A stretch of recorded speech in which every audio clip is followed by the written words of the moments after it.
Welcome back to the Road to Great Health podcast, where we discuss natural solutions to today's worst health problems. I'm Dr. Kevin Linderman from South Louisiana, and I'm joined by my mentor, Dr. Rob DeMartino. Doc, how's it going? Doing great, my man. How are you doing?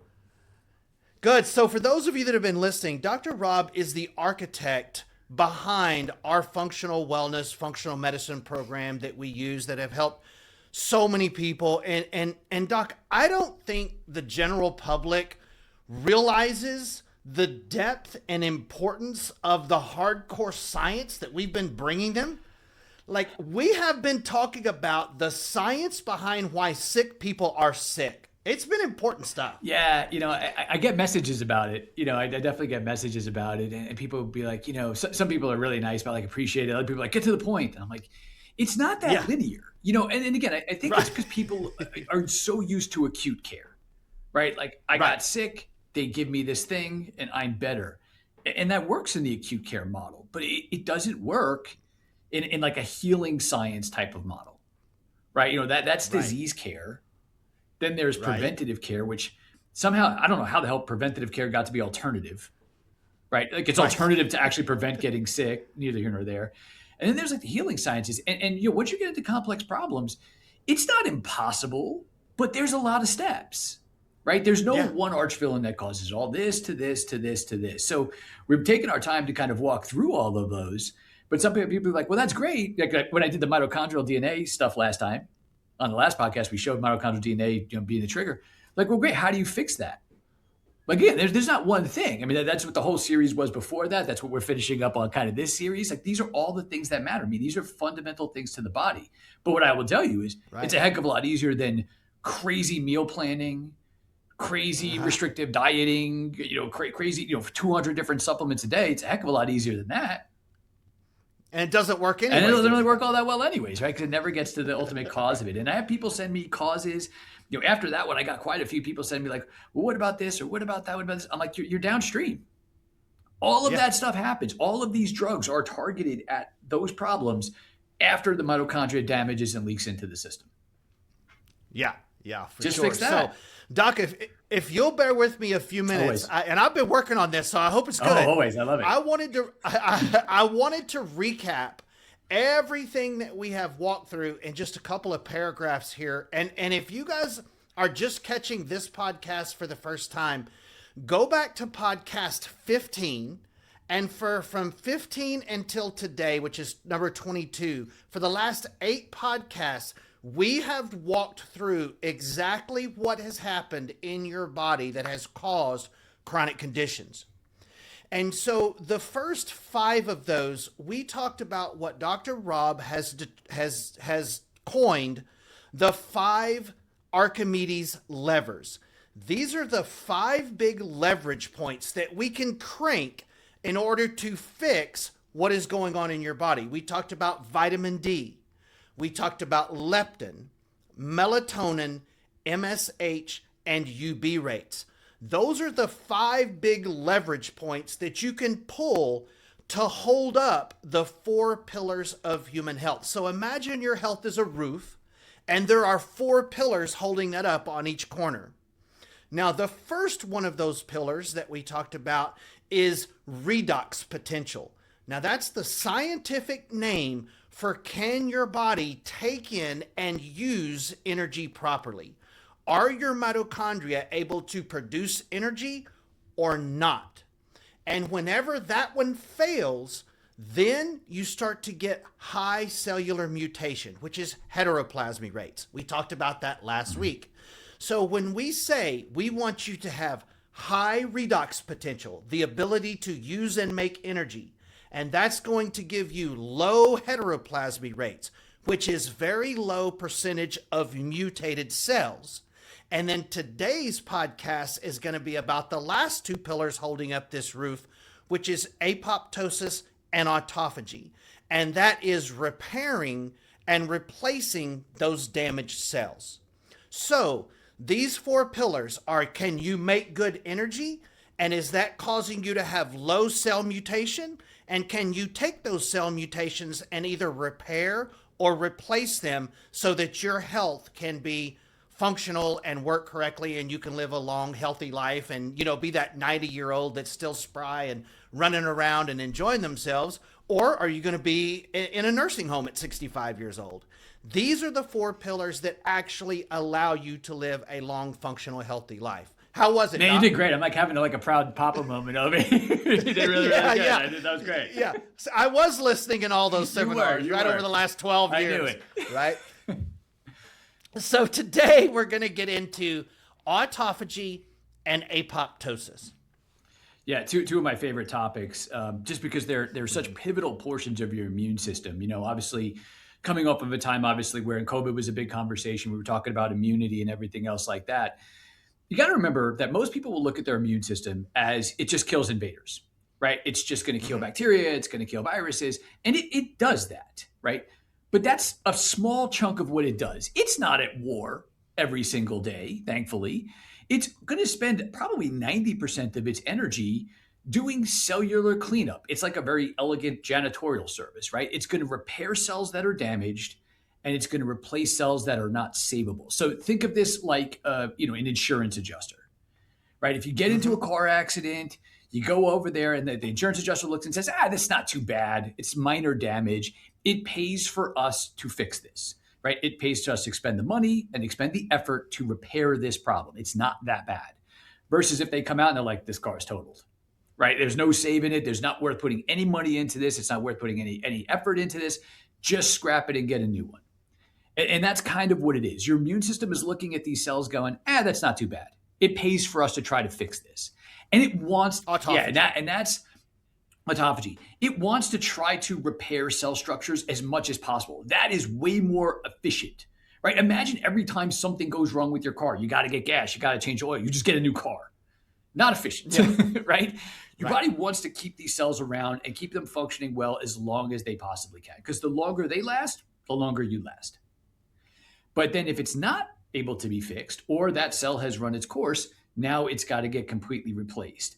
And this is what stresses out our immune system is now these systems your immune system is constantly under attack, but it's just because the rate of cellular mutation, what we talked about last week, the amount of heteroplasmy, the amount of damage that we're doing to our mitochondria and that DNA that's spilling out into the blood system, these immune systems are on 24/7. Its design before was, you're going to get rid of millions of cells a day, right? You got to do this process constantly.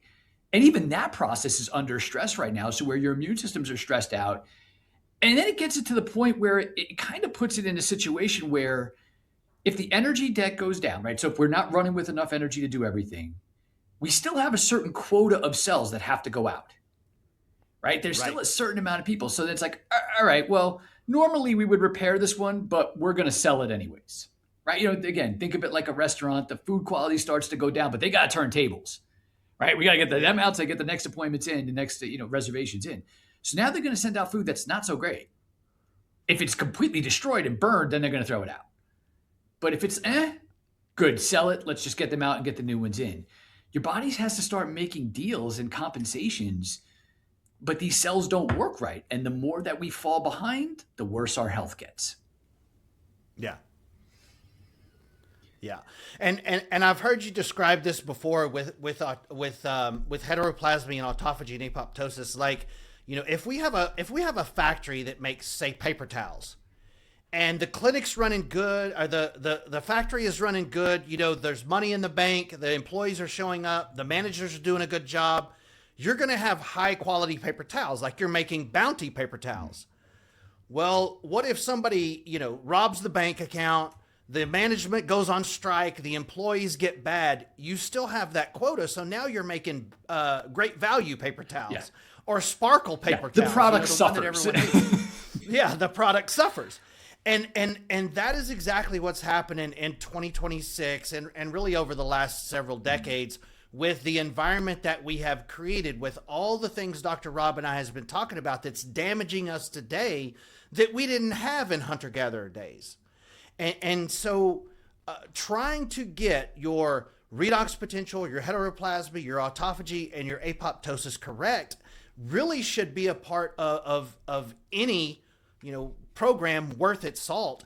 And if you guys will go back and watch that podcast 15 to this one, you will know more about this than most doctors.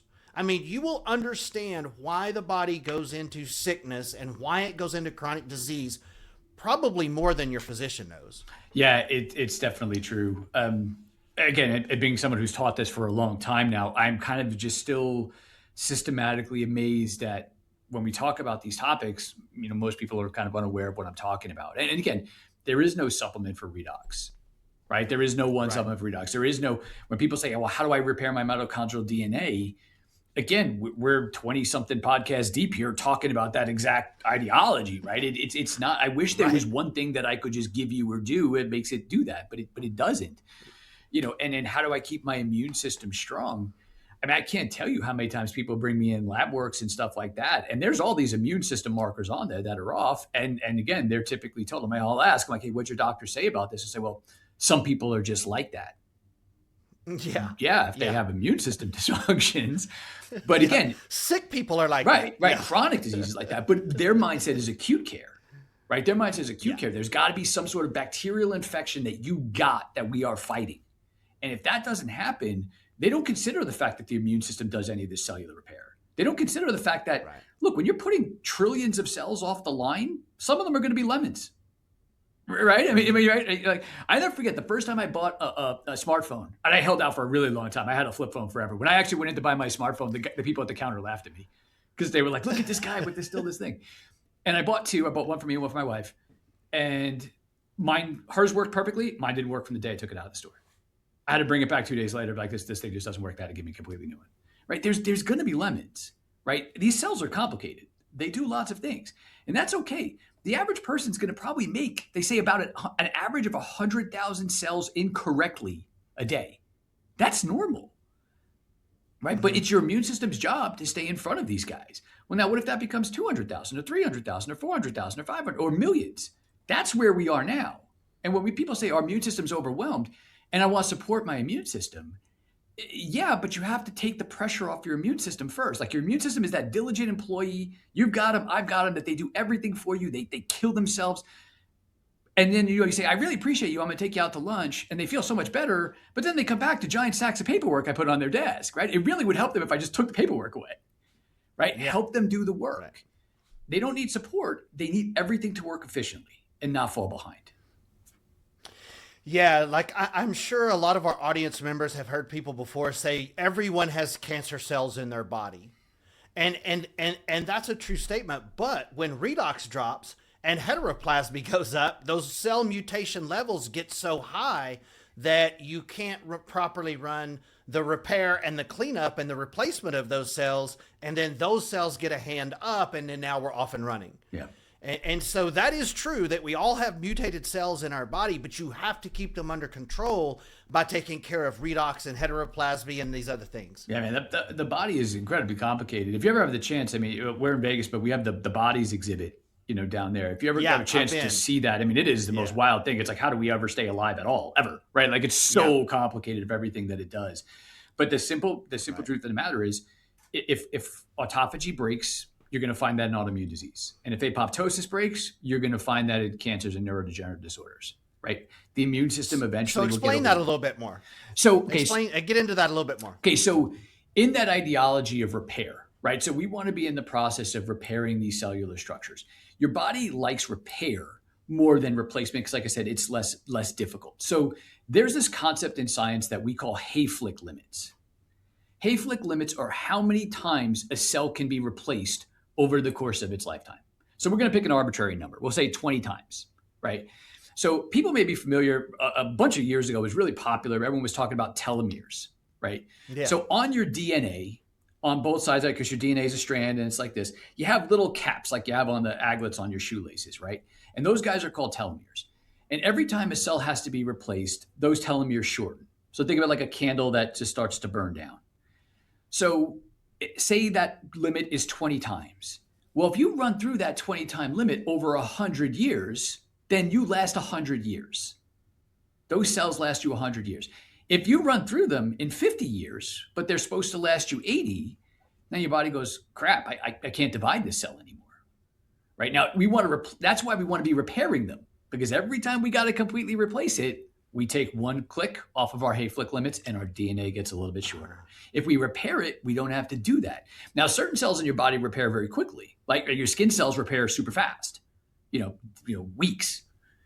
Your brain cells take years. So we want to be repairing the brain, not replacing the brain, just because the amount of time it takes for those Hayflick limits to replace. So now all of a sudden, say you go through it in 50 years. Now you're left with a cell that's old. It can't do anything anymore. So it's got two choices. It's either going to sit there, take up resources, but actually not contribute anything to the group. And everybody knows somebody like that, typically at work, right? They take up resources, they don't contribute anything to the group. Or it's going to say, crap, I have to make it another 30 years. So I have to break all the rules to try to survive, to contribute. And what happens when cells break rules and start rapidly dividing to try to make a little bit of energy? That's called cancer. Not good. Not good. Yeah. Right. So this ideology of, oh, we got it. No way. Right. These cells are turning over too fast. Your body is breaking down too quickly and you're going through these Hayflick limits too fast. Because the more that these things have to go, the faster the damage. I mean, with EMF and blue light and all the things we've spent time talking about, the amount of damage that your body can accrue right now, it doesn't have any concept that we could damage it that quickly, that aggressively. Right. Right? Like we don't even have, people say, well, you make inflammation. We don't even have antioxidants inside of our body that our body makes that can handle the amount of energy loss that we're getting right now. Right. So when you're putting these systems constantly under stress, eventually you're putting the body into a position where it's backed into a corner and it's going to it's either going to shut down or do crazy things to survive. And one of my mentors said this week, and I love the expression. He said, time without health is just suffering. Wow. And he's right. Yeah. And I watch it every day with patients, and it breaks my heart. And it's why we do these podcasts, and it's why everything else happens, because it is the truth. Because if you can add these pillars and that quality, you have the time, but it's not suffering. Right. Yeah, absolutely. And so with autophagy and apoptosis, what are some of the mechanisms that someone could improve the ability to do those things? Is it really just better redox? It's a major function of it, right? So it's a major function of it. We want to do everything we can possibly do to keep the cells making energy and having them do that efficiently, right? So a lot of people are familiar when they talk about like terms like mTOR and AMPK. Those guys are, so mTOR is basically a process in your body where your body goes into building, right? That is an anabolic process, right? So anabolic, think like anabolic steroids, builds, right? Yeah. Kids get bigger. So if people eat like truckloads of protein, things like that, they're in a growth stage. But we also want to be in that repair stage. And that's where people have calorie deficits, right? That's why fasting becomes such a big ideology of what people will try to do. Because when they go into the other side, they're in a repair mode, right? So they have to be able to make and utilize energy efficiently. And there's going to be a point where energy runs out. Right now, we just constantly are stimulating, right? We're constantly stimulated with blue lights, right? You got 2 extra seconds, you're on your phone, checking your email. And again, I'm guilty, right? Sometimes patients will see me at lunch and I'm out trying to get food and I'm answering like 3 emails because if I get them done, then I can get, it's a little more things done for the day. And they'll come up and they'll like try to get my attention. And I'll be like, oh, hey, but I'm rushing. Yeah. That constant stimulation for us, like we're running. And then like, okay, I did everything. Now I'm going to try to lay down to go to sleep. And then you're like, yeah. Right? Right. All of that stuff is constantly pushing us. And now we're adrenaline rushing through it. And we start skipping these stages. And doctors miss this on labs, like so violently to the point that I know we've talked about labs for years. If you look at your lab work and you look at your immune system, right, you'll have your white blood cells. And the doctors really won't panic about your white blood cells unless they're really high or really low, right? But think of white blood cell as your police, right? They're your good guys that are roaming around for bad guys doing bad things or people who shouldn't be doing things that they should, right? So if there's a bacteria, it's going to get it. If there's a virus, it's going to get it. If there's cells that are broken, it's going to help to try to fix the problem, right? So they're your good guys. But then when you look underneath that, there's all different categories of white blood cells. You have neutrophils, you have lymphocytes, you have monocytes, you have eosinophils, you have basophils, all different kinds. and it'll give you a percentage. So if you have a white blood cell count of 5 on lab work, that means in that test tube there was 5,000 white blood cells.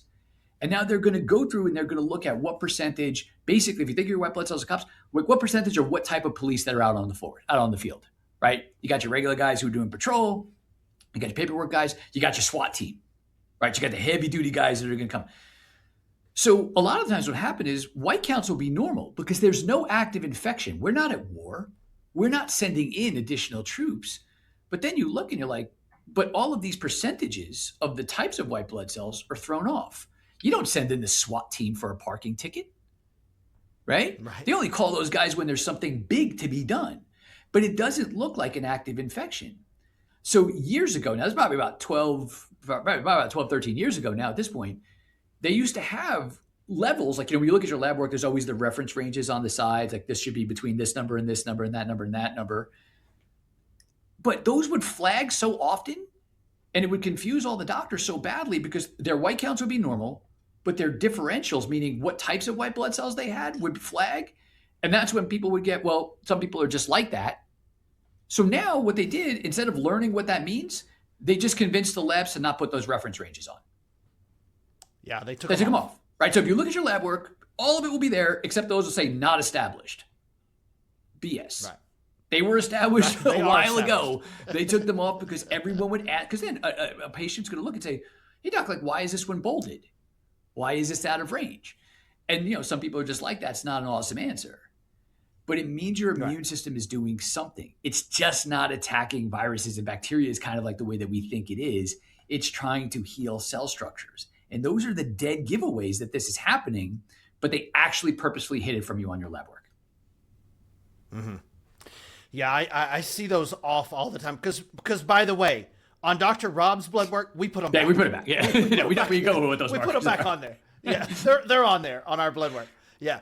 And, one of the, if anybody out there has heard of autophagy or apoptosis, and people have these days, it's in the conversation of fasting. Yeah. Over the last 5 years, maybe a little bit more, since intermittent fasting has become kind of a fad, that's where everyone's talking about, it improves your cellular cleanup. It improves your apoptosis and your autophagy. Yeah. Well, they look at it as the idea of you put yourself into an energy deficit so severely that your body has to basically eat up some of those cells and recombine them into other things. So it forces cellular cleanup. And that's completely true. And there's really two sides to this. The first side is the way that we eat now is never the way that we were designed to eat, right? Like when doctors started this whole graze throughout the day nonsense, like that's not how we're designed. Like you ate when you could, and if there was food around, right? It wasn't like you could just drive to the corner store or get whatever food you want, whenever you wanted type of thing. Is you ate these meals and you weren't eating all the time. This ideology of snacking and these constant meals, that screws us up because we're not really designed to do that. But the second side of it is, if you go back to when we started the 5 Archimedes levers, autophagy and apoptosis is controlled by those 5 different hormones, right? Melatonin, MSH, leptin, vitamin D, and UV rates. That's what does this. So this is what should be done every single night of your life, as long as you have your circadian rhythms and your mitochondrial health in check, right? So when people always say like, well, I try to do the fasting thing. Again, in my world, that would be like me not doing a stitch of paperwork for every patient I saw for the entire month. But then I took off the last week and I try to catch up. But nothing else gets done. I don't see any other patients. I don't get to go home. I just have to constantly catch up on paperwork. Versus, isn't it easier like if every day I just do the paperwork for those people that day and then the next day I show up with a clean slate? Doesn't that keep me ahead of the curve rather than falling behind and make it like not so dreadful for those last couple of days of the month where you're trying to catch up on paperwork? But that's the idea. So intermittent fasting is not necessarily a bad thing to play catch up.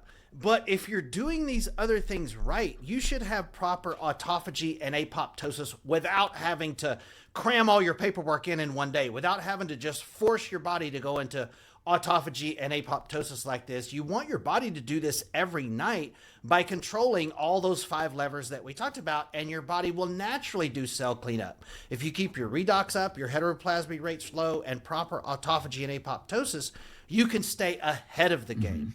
So when patients ask us, and Doc, I know we get this all the time, it's like, well, what do I do when I leave here? Because, they came in feeling terrible, but, barely existing. And, after some treatment, they start to feel so much better. They kind of are like, I don't ever want to leave here. Like, I don't ever want to go backwards. No, we're just getting you caught up, and we're putting the mechanisms in place where your body's going to keep doing better. It should be doing better in a year than it is right now, because your body is actually going through the mechanisms that it was designed to do. Yeah, it's not that intermittent fasting is bad, but whenever you talk to anybody about the ideologies of like autophagy, especially, that's all they ever talk about. It's never talked about like this is the way that it's supposed to do it daily. Like, well, that's just the way you catch up. Yeah, sure. And again, granted, we messed that up a little bit because it's part of the social norms that we've changed. But they never talk about the other side, ever. Like you could Google it, you can ask questions, docs, like it never comes up. Because again, they're only acting in chemistry. They pay no attention to the energetics and the biophysics of the body, which is really where all of the good stuff starts to lie. And yes, you do get where people at the end of this, they like start getting like a bit of separation anxiety from me to like, well, I don't have to leave, right? I'm like, but you're better, right? Like it's fixed. It also looks good on blood work. Like everything is good. It's like what we worked so hard to do. And part of what we did here was, yes, we have to also help you get caught up, but we have to give you the education. When you know this, if you run this, it will make you stay well forever, right? These are the things that I know you do it. I do it every single day to make sure that I stay well ahead of the curve, right? I want to be efficient, right? In that ideology of work smarter, not harder. You want your body to work that way. And if you take the things that we've educated you on to do that, now, doing them naturally, it takes a long time. That's where we speed things up. What are the big leverage points for people, right? Which ones are more important than others for certain people? How can you, expedite that process? We use a lot of technology in the clinics and home-wise to be able to make sure people can do that a little bit faster, because these repair processes, they take time. I was talking to a patient this morning and she got in a real bad car accident, and she was like, I was doing so great, and now I'm so screwed up, and I've been so screwed up for a while. And it's unfortunate, right? You could slip and fall and break a bone, and it could take a second for that to happen, and then you got 8 weeks of healing. It's not a very fair time exchange. So that's what I'm saying. If you lose this ground, it's not a one-to-one, right? It's not like, oh, I hurt myself for one day, it takes me one day to get it back. No, if you hurt yourself, it takes a while for the body to heal and replace all of that damage. It's a lot easier to damage it than it is to repair it. If you can expedite those time processes or stay in front of it, again, like you said earlier, and 100% right, all of these things we talked about put you in the 99% category of people, because most of your doctors don't know this, so won't even talk to you about it or take the time. Right. Well, in today's world, in today's technology-driven, stress-driven world, we have almost created the perfect environment to screw up these 5 levers, our vitamin D, leptin, all these 5 levers, and screw up our energy, our redox, our energy system, and our heteroplasmy, and our autophagy and apoptosis. So we are bombarded by things that screw up all of these systems that we're talking about. We're more stressed than ever. We're inside, out of the sun more than ever. We don't get morning red light like we should. We don't sleep like we should. We have the worst food as ever. All of these things are just bombarding us. And so one of the things that really hit me that I heard Dr. Rob say a few podcasts ago, you have to aggressively work against these things. This is something that you can't just sort of hope it happens. Like in today's world, you have to aggressively work towards getting your vitamin D. And I don't mean supplements. You could go back and watch that podcast, and taking care of your melatonin and protecting your sleep and reducing your stress level and wearing things like the blue blocking glasses to prevent the blue light at night. You have to aggressively do these things. And it's just because of the environment we live in. Yeah. And the sicker you are, the more aggressive you should be. right? You know, like that, you should be aggressive you have to be aggressive now just to keep your health, right? What I do now is pretty aggressive. If I was sick, I would do it 10 times harder than what I do now, because that's the road out. And you know, a patient sent me a message, a prospective patient sent me a message and was naming all these things she thought caused autoimmune disease. And then at the end, she wrote, "Who knows?" and put the little emoji thing that does like this. Yeah. And I was like, I actually went on AI and I was like, how do I say I know without sounding conceited? Right? But again, it's so stuck because there's so much noise. I unfollowed 2 different influencers today because I'm like, I can't. Like, I've tried to have these conversations with you guys. You just don't want to hear it. Go build your big gym muscles in the gym with the blue lights and all that sorts of stuff. And these giant muscles that they got on them. Yeah, I'm sure the chicks like it and all that stuff. But at the end of the day, when your heart has problems, right, it's going to go one place. I've had this conversation today. It's going to go one. It's only a certain amount of energy in the system, right? So you have to fight aggressively for your health, but you have to cut through the noise of really what's the important stuff. Otherwise, you will kill yourself and work really hard and get very, very, not very far with your health, but be aggressive with these things. It's beautifully, the science is incredibly complicated. The steps are beautifully simple. Right. And that's why I tell people, like, this is way easier than everything else. You just have to know what the leverage is. Awesome, man. I like it. Me too. I really hope these last several podcasts have, at least if you haven't understood all the science, I at least hope they've shown you that the science is there. You may not have had to understand everything we talk about, but just know that we understand it. And there's the path. And that we know, there's a path. And the technology we use to find the path is complicated.